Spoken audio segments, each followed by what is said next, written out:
मतलब क्या होता है? पर्यावरण। क्या होता है? पर्यावरण। तो पर्यावरण क्या होता है? हमारे चारों तरफ का जो आवरण है, ठीक है ना, उसे क्या कहते हैं? पर्यावरण। यानी एक परिवेश है। क्या है? एक परिवेश है, ठीक है, जिस तरह के इन्वायरमेंट हम लोग रहते हैं, ठीक है ना। तो इन्वायरमेंट का मतलब क्या हो जाएगा? Environment means everything that exist around us. क्या होगा? एनवायरमेंट मीन्स क्या होगा? एवरीथिंग दैट एग्जिस्ट सराउंड अस, यानी हमारे चारों तरफ जितनी भी चीज़ें उपलब्ध हैं, ठीक है ना, चाहे पेड़ पौधे हो, नदी नाले हो, ठीक है, जंगल हो, पहाड़ हो, बादल हो, सूरज हो, चांद हो, जमीन हो, जितना जो भी चीज़ें हो, सब क्या है? किसमें कंसिस्टेड है? इन्वायरमेंट में, ठीक है। तो इसी के बारे में हम लोग को अपना स्टडी करना है, ठीक है ना। तो चलो, सबसे पहले ये तो समझ में आ गया कि इन्वायरमेंट होता क्या है ना। तो इन्वायरमेंट अब तुम्हारा दो तरह का होता है, एक होता है नेचुरल इन्वायरमेंट, एक होता है मैन मेड इन्वायरमेंट, ठीक है। तो नेचुरल इन्वायरमेंट में तो सारे नेचर वाली चीज़ें आएंगी, नेचुरल चीज़ें आएंगी, जैसे एयर, वाटर, लैंड, ठीक है। उसके बाद से तुम्हारा मून, सन, जितने भी प्लैनेट्स वगैरह है, या जो हमारा एटमॉस्फेयर है, वो सब किस में कंसिडर्ड है? नेचुरल इन्वायरमेंट में। अब एक होता है man made environment, artificial environment होता है। तो जैसे कि मान लो ये एक क्लासरूम है ना, ये क्लासरूम, यहाँ का इन्वायरमेंट हमें कैसे रखना वो हमारे ऊपर डिपेंड करता है कि हमें यहाँ साफ सफाई रखना है, शांति बनाए रखना है, या फिर हमें कुछ यहाँ जो कुछ डेकोरेशन करना हो, ठीक है, हमारा रूम है उसमें कुछ डेकोरेशन करना है जो अट्रैक्टिव दिखे, तो ये सब चीज़ क्या होता है? मैन मेड इन्वायरमेंट होता है, ठीक है। तो ये हो गया इन्वायरमेंट। अब इसमें हम लोग आते हैं कि हमारे इन्वायरमेंट दो तरह की चीज़ें पाई जाती हैं, थिंग्स, ठीक है ना। एक होता है बायोडिग्रेडेबल, एक होता है नॉन बायोडिग्रेडेबल, ठीक है। तो बायोडिग्रेडेबल का मतलब कि things that can easily B decompose, ठीक है। ऐसी चीज़ें जो आसानी से डिकम्पोज हो जाए। डिकम्पोज होने का मतलब क्या है? कि वो सड़ गल के नष्ट हो जाए, फिर से वो मिट्टी का रूप ले ले, सॉइल बन जाए, या हो सके कि सॉइल में न्यूट्रिएंट्स देने का काम करे। क्या है? Things that can not be easily decompose, ऐसी वस्तुएं जो आसानी से डिकम्पोज नहीं होते हैं। जैसे ले लो प्लास्टिक, ठीक है ना। प्लास्टिक के एग्जाम्पल, जितने भी हम लोग प्लास्टिक के वस्तु यूज करते हैं, चाहे वो चेयर हो, या फिर पॉलीथीन हो, या पॉलीथीन बैग हो, मतलब जितने भी चीज़ें हो, फाइबर वाला यूज करते हैं हम लोग, तो वो क्या होगा? वो कभी भी मिट्टी के अंदर 100 साल बाद भी देखेंगे तो वैसा का वैसा ही दिखेगा, वो डिकम्पोज नहीं होगा। तो इससे क्या होगा कि मिट्टी के फर्टिलिटी को कमजोर करे। क्या करेगा? मिट्टी जो हमारी उपजाऊ होती है, उस मिट्टी के फर्टिलिटी को वो डिक्रीज कर देगा, ठीक है, यानी बंजर बनाते जाएगा, ठीक है। तो हमें ज़्यादातर हमें क्या करना चाहिए? इन सब चीज़ों को यूज करने से बचना चाहिए, कम से कम यूज कर पाए, ठीक है।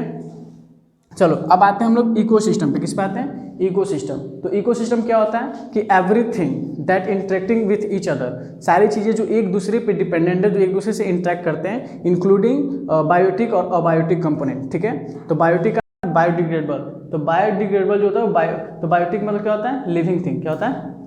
Living thing. फिर अबायोटिक मतलब क्या होता है? Non living thing. तो लिविंग थिंग और नॉन लिविंग थिंग दोनों मिल करके एक दूसरे पे वर्क करते हैं। अपना उनका जो लिविंग स्टैंडर्ड जो होता है वो दोनों एक दूसरे पे डिपेंड करता है, ठीक है। अगर लिविंग थिंग नहीं रहता तो नॉन लिविंग थिंग बनाता कौन? जैसे हम लोग ज़्यादा से यूजेज की चीज़ें बनाए, जैसे घर बनाए, चेयर बनाए, या फर्नीचर्स का यूज कर रहे हैं, या किसी भी चीज़ का, तो नॉन लिविंग थिंग हम अपने नीड के अनुसार क्रिएट किए हैं ना। तो उसका भी वो हमारे वजह से है, और हम उनके आने की वजह से हमारे लाइफ जो क्या ईजी हो गया है, ठीक है। तो इसलिए हम भी उस पर क्या है? डिपेंडेंट है ना। और नेचर में भी कुछ नॉन लिविंग थिंग्स पाई जाती हैं, ठीक है, जैसे मून, सन, जितने भी हमारे प्लैनेट्स हैं, ठीक है, माउंटेन, रिवर, ठीक है, वाटर, एयर, टेम्परेचर, ये सब भी चीज़ें क्या है? नॉन लिविंग थिंग है, ठीक है, जो नेचर में पाए जाते हैं, ठीक है। तो इकोसिस्टम क्या होगा कि बायोटिक एबायोटिक दोनों कंपोनेंट्स मिक्स होंगे। किसमें? बताओ। बायोटिक एबायोटिक दोनों एक दूसरे से इंटरेक्ट कर रहे हैं, दोनों का जो सर्वाइवल है वो एक दूसरे के पे डिपेंड होने की वजह से है, इसलिए उसको क्या क्रिएट करता है? इकोसिस्टम। क्या क्रिएट करता है? इकोसिस्टम। जैसे वाटर साइकिल का ही ले लो तुम, ठीक है, वाटर साइकिल पढ़ो ना सब। तो वाटर साइकिल कैसे काम करता है? ओशियन के सरफेस से जो है वाटर जो है इवोपरेट होकर के ऊपर जाता है, रेज होता है। अब हम ये भी पढ़े हैं कि जब जैसे ही वाटर को हम लोग हीट करते हैं ना, जब इवोपरेट होता है, उसका पार्टिकल जो होता है लाइटर हो जाता है, हल्का हो जाता है, इसलिए वो हवा में ऊपर उठ जाता है। हम ऊपर उठ के जाता है तो क्या फॉर्म करता है? बादल फॉर्म करता है। फिर वहाँ पे वो बादल जो धीरे धीरे हवा से ठंडा होने लगता है। क्या होने लगता है? ठीक है। तो क्या लिखेंगे? Air get cooled when rise up, ठीक है। जब ऊपर उठता है तो हवा जो है ठंडा होना शुरू होता है। तो जैसे ही इवोपरेशन यानी जो वेपर है वो ठंडा होगा तो कंडेंस होगा। क्या होगा? कंडेंस होगा, उस वाटर ड्रॉपलेट में कन्वर्ट हो जाएगा। किस में कन्वर्ट हो जाएगा? वाटर ड्रॉपलेट में कन्वर्ट हो जाएगा। और वाटर ड्रॉपलेट में कन्वर्ट होने के बाद से वो बादल का रूप ले लेगा, ठीक है। बादल को रूप ले लेगा। लेकिन फिर जब हवा जब तेज़ होता है और भी ठंडा होता है तो वही वाटर ड्रॉपलेट जब भारी हो जाता है, वाटर ड्रॉपलेट क्या हो जाएगा, जब हेवी हो जाता है तो वो रैन बन के नीचे गिर जाता है, तो उसको रैनफॉल बोलते हैं। ठीक है, तो यहाँ भी इकोसिस्टम काम कर रहा है। मतलब किसी भी काम से जब एक चेन से दूसरा चेन जुड़ा हुआ है ना, एक पॉइंट से दूसरा पॉइंट जुड़ा हुआ है, उसका काम चल रहा है, तो उसको क्या बोलेंगे, इकोसिस्टम बोलेंगे। ठीक है, अब देखो, अब जब वो बारिश गिरा तो किसको बेनिफिट करेगा, बेनिफिशियल किसके लिए होगा, ज़मीन के लिए, लैंड के लिए, लैंड की फर्टिलिटी को बढ़ाएगा। ठीक है, और वहाँ से पेड़ पौधे ज़्यादा, मतलब पेड़ पौधों को भी वाटर की ज़रूरत है, पानी की नीड है, तो पानी उन्हें मिल जाएगा। हमारा जो ग्राउंड वाटर का जो लेवल जो बारिश आने की वजह से इंक्रीज होता है, जो पानी हम लोग यूज करते हैं नहाने धोने या कपड़े खींचने के लिए या पीने के लिए, है ना, तो ग्राउंड वाटर के लेवल को इंक्रीज करता है बारिश। ठीक है, और जब हम लोग क्या करते हैं, फिर हम लोग पौधों से एक्सट्रैक्ट करके बहुत सारे मटेरियल निकालते हैं, जैसे फूड आइटम्स हो गया, ठीक है, फूड ग्रेन हो गया या पल्सेज हो गया, जो भी चीज़ें, ऑयल सीड भी, सब कुछ हमको किससे मिलता है, प्लांट से मिलता है। ठीक है, तो उसके लिए पानी का होना ज़रूरी है, और उसके लिए हम इंसानों का होना भी जरूरी है, ताकि हम लोग खेती कर सकें, प्रोड्यूस कर सकें, ठीक है, फसल उगा सकें। ठीक है, और हमारे लिए पेड़ पौधे का भी होना ज़रूरी है, ताकि हम लोग का सर्वाइवल किस पे डिपेंड करता है, ऑक्सीजन पे। ठीक है, हम लोग को सबसे ज़्यादा जीने के लिए क्या ज़रूरत है, तो ऑक्सीजन की, और ऑक्सीजन हमें कौन प्रोवाइड करता है, तो पेड़ पौधे करते हैं। तो इस तरह से हम सब एक दूसरे से लिंकेज हैं। ठीक है, और यही जो चेन है वो क्या बनाता है, इकोसिस्टम बनाता है। ठीक है, यानी कि सब कुछ होना ज़रूरी है। ठीक है, हमें इसे प्रिजर्व करके रखना है एक एक चीज़ को, ताकि ये इकोसिस्टम जो है बना रहे, कहीं कभी ख़त्म ना हो। इकोसिस्टम में गड़बड़ी आएगा, सब कुछ धीरे धीरे, सबका एग्जिस्टेंस धीरे धीरे समाप्त होने लगेगा। ठीक है, अब देखो, इकोसिस्टम जो है दो तरह का हो गया। कितने तरह का होता है, इकोसिस्टम भी दो तरह का होता है, एक मैन मेड और एक नेचुरल।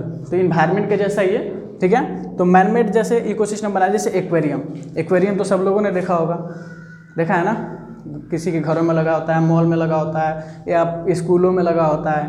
ठीक है ना, तो एक्वेरियम हम लोग किसके लिए इन्वायरमेंट क्रिएट कर रहे हैं, वहाँ के मछलियों के लिए। ठीक है, जिसमें कुछ पानी होता है, उनके लिए दाने होते हैं, जो फूड ग्रेन होता है, जो मछलियाँ खाती हैं। ठीक है, और उनको ऐसा इन्वायरमेंट चाहिए जिसको अडेप्ट कर सके इजीली, और उसमें वो सर्वाइव कर सके। ऐसा इन्वायरमेंट हम लोग खुद बना देते हैं, तब वो उसमें देखते हैं एक्वेरियम में मछलियाँ रहती हैं, जीवित रहती हैं। ठीक है, अब ये आ गया तुम्हारा क्रॉप लैंड। क्या आ गया, क्रॉप लैंड। तो क्रॉप लैंड मतलब फसल उगाने वाली ज़मीन। ठीक है, जो भी ज़मीन है जिसमें हम लोग फसल उगाते हैं, खेती करते हैं। ठीक है, तो उसको भी हम लोग खुद तैयार करते हैं। ठीक है, तुम लोग 8th क्लास में पढ़े होगे एग्रीकल्चर में सबसे पहला चीज़ है फार्मिंग करना, खेती करना। तो एग्रीकल्चर क्या होता है, farming and rearing of animal is called agriculture. चाहे हम खेती करें या जानवरों को पालें, जैसे मछली पाले, मुर्गी पाले, बकरी पाले, गाय भैंस पाले, घोड़ा हाथी पाले, जो भी पाले, सब कुछ किस में आता है, एग्रीकल्चर में आता है। ठीक है, तो खेती करने के लिए सबसे पहले हम क्या करते हैं, मिट्टी को प्रिपेयर करते हैं। ठीक है, अगर मिट्टी हमारा हार्डन है, कठोर है, तो पहले हम उसमें थोड़ा पानी डालते हैं। ठीक है, सिंचाई इरिगेट करते हैं उसको, ताकि वो थोड़ा सॉफ्ट हो जाए। सॉफ्ट होने के बाद से उसको हम लोग कल्टीवेट करते हैं, प्लग करते हैं, यानी जोतते हैं। तो जोतने के लिए अलग अलग चीज़ें यूज करते हैं, या तो हम लोग प्लग शाफ्ट का यूज़ करेंगे, हल का यूज़ करेंगे, या कल्टीवेटर मशीन जो ट्रैक्टर के द्वारा यूज़ होता है उसका यूज़ करेंगे। तो फिर जाके मिट्टी क्या होगा, मिट्टी को हम लोग किस में कन्वर्ट करेंगे, सॉफ्ट सॉइल में कन्वर्ट करेंगे। ठीक है, तो उसको हम लोग पहले उसका इन्वायरमेंट बनाते हैं फसल के लायक, तब जाके उसमें फसल में क्या करते हैं, सो करते हैं, बीज डालते हैं। उसके बाद क्या होता है, सोविंग द बीज। तो बीज को बोने से पहले हम लोग क्या करते हैं, बीज को सेलेक्ट करते हैं कि कौन सा बीज जो है उपयुक्त है, जिसको लगाने से हमें अच्छा फसल मिलेगा। ठीक है, उसके बाद से हम लोग बीज को लगाते हैं, फिर उसको इरिगेट करते हैं, उसको खाद देते हैं। मैन्योर फर्टिलाइजर्स के बारे में पढ़े होगे तुम लोग। मैन्योर क्या होता है, जो क्या बोलते हैं, बायोडिग्रेडेबल वेस्ट से बनाओ, किससे बनाओ, बायोडिग्रेडेबल वेस्ट से बनाओ, उसको मैन्योर कहते हैं। ठीक है, और जो केमिकली जो कंपोस्ट किया जाता है उसको क्या कहते हैं, फर्टिलाइजर बोलते हैं, जैसे यूरिया हो गया। ठीक है, तो वैसा हम लोग इन्वायरमेंट क्रिएट कर देते हैं जिससे कि फसल हमारा हो सके। तो क्रॉपलैंड किस में आया, हमारा मैन मेड में। ठीक है, फसल कोई भी उगाएंगे तो हम लोग खुद उसका इन्वायरमेंट क्रिएट करेंगे, खुद उसका इकोसिस्टम क्रिएट करेंगे। ठीक है, तो क्या हो गया, मैन मेड। अब तुम्हारा आ गया नेचुरल। क्या हो गया, नेचुरल इकोसिस्टम। तो नेचुरल इकोसिस्टम में क्या है कि पहला क्या है, एक्वेटिक। क्या है, एक्वेटिक मतलब जलीय। ठीक है, तो बहुत सारे जलीय जीव जंतु हैं। ठीक है, जैसे मछली हो गई, फ्रॉग हो गया, क्रोकोडाइल हो गया, है ना, और बहुत सारे और भी, जैसे स्टारफिश, ऑक्टोपस, इस तरह के क्रैब्स, टोर्टोइज, बहुत सारे तुम लोगों ने जलीय जीवों का नाम सुने होंगे, एक्वेटिक एनिमल्स का, जिनका एडेप्टेशन कहाँ है, तो जल में। ठीक है, हैबिटेट कहाँ है उनका, जल में। तो अगर उस तरह का हैबिटेट उन्हें नहीं मिलता है तो वो लोग सर्वाइव नहीं कर पाएंगे। फिर ये भी एक्वेटिक के बाद इसमें कुछ ऐसे भी जीव होते हैं जो एम्फीबियंस होते हैं। क्या होते हैं? एम्फीबियंस। एम्फीबियंस ऐसे जीव जंतु होते हैं they can live on both land on and in water. किस में रह सकते हो? वो लोग जमीन पे भी रह सकते हो और पानी में भी रह सकते हैं। जैसे फ्रॉग हो गया, टोटोइज हो गया, क्रोकोडाइल हो गया, ये जमीन और पानी दोनों में रह सकते हैं। उन्हें क्या कहते हैं? एम्फीबियन कहते हैं। ठीक है, चलो तो एक्वेटिक में अब तुम्हारा दो तरह का हो रहा है, एक मैरीन और एक फ्रेश वाटर। ठीक है, तो मैरीन में तुम्हें ज़्यादातर क्या मिलेगा? डॉल्फिन, शार्क, क्रैब्स, ठीक है, और वो जो ऑक्टोपस होता है, ये सारी चीज़ें किस में मिलेंगे? ओशियन में। तो मैरीन में कौन कौन आएगा? ओशियन और सी, यानी सैलिन वाटर। मैरीन का मतलब क्या हुआ? सिंपल समझे तो सैलिन वाटर। सैलिन वाटर का मतलब समझे तो खारा पानी। क्या होता है? खारा पानी, जिसमें सॉल्ट कंटेंट रहता है। ठीक है, एक तुम लोग नोटिस किया है कि समुद्र का पानी जो है या ओशियन का पानी जो है वो सैलिन होता है, नमकीन होता है, फिर भी वो जो है क्या करता है कि हमारे फ्रेश वाटर के लेवल को इंक्रीज करता है। कैसे बता सकते हो? हम लोगों ने शुरू से पढ़ते हुए आए, हम लोग शुरू से पढ़े हैं कि समुद्र के पानी पीने का योग्य नहीं होता है, और फ्रेश वाटर जो है उसकी अवेलेबिलिटी जो है वो कम है, जो ह्यूमन बींग्स और एनिमल्स वगैरह यूज करते हैं, जो उनके दैनिक जीवन में काम आता है। ठीक है, तो समुद्र का पानी जो खारा हम लोग यूज़ नहीं कर सकते हैं। अगर कर भी सकते हो तो उसको प्यूरिफिकेशन करने का कॉस्ट इतना ज़्यादा आता है कि लोग उसे यूज़ कर नहीं पाते हैं। सरकार उसको एफोर्ड नहीं करेगी कि हम उतना प्यूरीफाई करके पानी प्रोवाइड करें लोगों को। ठीक है, क्योंकि पानी तो लोगों को फ्री चाहिए। हाँ, फ्री चाहिए ना सबको पानी। अब ज़्यादा महंगा बिकेगा तो आदमी पानी यूज़ करना भी कम कर देगा। अब पानी के बिना लोग का सर्वाइवल होगा नहीं। तो ओशियन का पानी पीने लायक नहीं होता, लेकिन फिर भी वो रेन वाटर को क्या करता है? इंक्रीज करता है। जो ग्राउंड वाटर होता है, फ्रेश वाटर होता है, उसके लेवल को बढ़ाता है। वो किस तरह बढ़ाता है सोचे हो? नहीं सोचे हो? एक ही प्रोसेस है उसका, वाटर साइकिल। क्या है? Water cycle. वाटर साइकिल इसके पहले थोड़ी देर पहले समझाए थे। तो वाटर साइकिल के थ्रू जब वो बादल बन गया, बारिश बन के नीचे गिरेगा, तो बारिश किसको इंक्रीज करता है? रिवर वाटर को, ग्राउंड वाटर को। ठीक है, या पहाड़ी इलाकों में होगा तो बर्फ़ का मात्रा ज़्यादा बढ़ेगा ग्लेशियर्स में। तो ग्लेशियर जब पिघलता है, मेल्ट होता है, तो पानी बह के नदी के थ्रू आता है ना। तो उस तरह से वो इंक्रीज कर देता है। क्या करता है? ग्राउंड वाटर को इंक्रीज करता है। यानी ओशियन भी हम लोग के पीने के पानी को या पोटेबल वाटर को इंक्रीज करने में मदद करता है। ठीक है, चलो अब फ्रेश वाटर में कौन कौन आएगा? रिवर, लेक और पॉन्ड। ठीक है, तो इसमें रिवर जो है तो तुम्हारा नेचुरल होता है, लेक जो होता है वो आर्टिफिशियल भी हो सकता है, नेचुरल भी हो सकता है। अब पॉन्ड जो है वो ज़्यादातर आर्टिफिशियल होता है, मैन मेड होता है, ज़्यादातर मैन मेड होता है। ठीक है, चलो अब ये हो गया तुम्हारा एक्वेटिक इकोसिस्टम। तो एक्वेटिक इकोसिस्टम जो है सिर्फ एक्वेटिक एनिमल्स के लिए है। ठीक है, हमारे लिए नहीं है। हम लोग कोई इंसान जा कर के पानी के अंदर नहीं रहता है। ठीक है, अब यहाँ देखो, अब आता है टेरेस्ट्रियल। क्या आता है? Terrestrial ecosystem. तो टेरेस्ट्रियल इकोसिस्टम मतलब कि जो हैबिटेट होगा वो क्या होगा? ज़मीन पे होगा, लैंड पे होगा। ठीक है, लैंड एनिमल बोलो या टेरेस्ट्रियल एनिमल बोलो। ठीक है, वो किस में शामिल होगा? टेरेस्ट्रियल में, टेरेस्ट्रियल इकोसिस्टम में। ठीक है, तो टेरेस्ट्रियल इकोसिस्टम क्या होता है? Desert, forest, grassland. ठीक है, तो लोग तो जितने भी एनिमल्स हैं या तो डिजर्ट रेगिस्तान में पाए जाएंगे, जंगल में पाए जाएंगे, या फिर घास वाले जगह पे। ग्रासलैंड मतलब जहाँ पे घास का मैदान ज़्यादा हो। ठीक है, तो ये क्या हो गया तुम्हारा? इकोसिस्टम। कितने तरह का? दो तरह का। ठीक है, मैनमेड और नेचुरल। ठीक है, तो मैनमेड में क्या क्या है? एक्वेरियम, क्रॉपलैंड एग्जाम्पल के तौर पे, और भी बहुत सारी चीज़ें हो सकती हैं। ठीक है, नेचुरल में क्या क्या आएगा? एक्वेटिक और टेरेस्ट्रियल, यानी जलीय और स्थलीय। टेरेस्ट्रियल में तो क्या बोलते हैं? स्थलीय। ठीक है, चलो यहाँ तक क्लियर हुआ? तुम लोगों को समझ में आया? चलो आगे पढ़ते हैं कि एक चीज़ इसमें होता है प्रोड्यूसर्स, एक होता है कंज्यूमर्स। ठीक है, तो ये हमने प्रीवियस क्लासेस में भी पढ़े हुए हैं, 8th क्लास में भी, कि ऑटोट्रॉफ्स, हेटरोट्रॉफ्स करके कुछ टर्म पढ़े हुए हैं साइंस के टर्म में। ठीक है, तो ऑटोट्रॉफ्स किन्हें बोलते हैं? तो organism that make their own food. ऐसे जीव जंतु जो अपना भोजन स्वयं बना लेते हैं, उन्हें क्या कहते हैं? ऑटोट्रॉफ्स। यानी वो प्रोड्यूसर्स होते हैं। क्या करते हैं? प्रोड्यूसर। तो प्रोड्यूसर में बस एक ही लिविंग बींग जो है कंसिस्ट होता है, वो कौन होता है? प्लांट्स। क्या होता है? प्रोड्यूसर्स में बस एक ही चीज़ आएगा, वो क्या आएगा? प्लांट्स। ठीक है, everything that we use in our life, ठीक है, इट्स कम फ्रॉम प्लांट। कहाँ से आता है? प्लांट से आता है। चाहे वो फूड ग्रेन हो, पल्सेज हो, नट्स हो, ठीक है, या आयल सीड हो, सब कुछ हमें किससे मिलता है? प्लांट से। और एक चीज़ में और किससे मिलता है? एनिमल से भी मिलता है। ठीक है, तो एनिमल प्रोडक्ट जो होता है कम होता है, कम यूज करते हैं हम लोग, और प्लांट प्रोड्यूस जो हम लोग ज़्यादा यूज करते हैं।